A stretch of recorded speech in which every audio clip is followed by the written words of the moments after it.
Tutto è cominciato nel mese di giugno del 2001.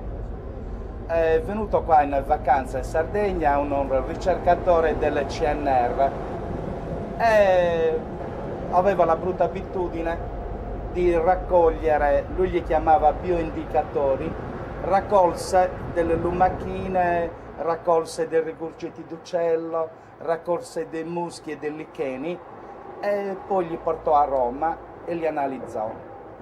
Ricordo che mi telefonò alla fine del mese di luglio per dirmi che tra questi bioindicatori che aveva raccolto nella zona di Quirra aveva riscontrato una forte percentuale di cesio.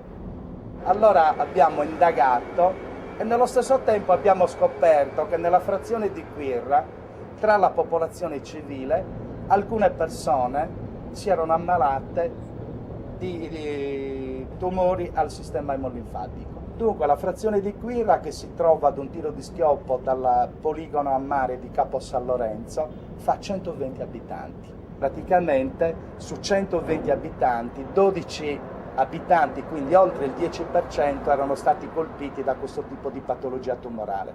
Abbiamo cercato di capire se c'era una correlazione tra le attività che si svolgevano all'interno del poligono e i mali che avevano colpito sia la popolazione della frazione di Quirra e anche gli stessi militari. È appassionante, è un lavoro che faccio volentieri perché mi piace.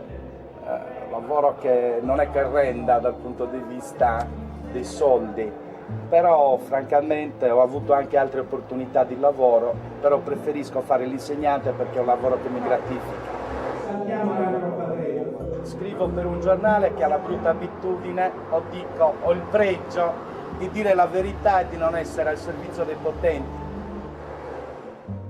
Dopo le prime 2 o 3 paginette dell'inchiesta ho visto che parecchia gente mi ha chiamato, mi ha contattato per raccontarmi la propria storia e quindi mi sono reso conto che questi sistemi, questi tumori al sistema emolinfatico non avevano colpito solo la popolazione di Quirra, ma avevano colpito anche la popolazione di tutti i centri che gravitano attorno al poligono di Perdas de Douro.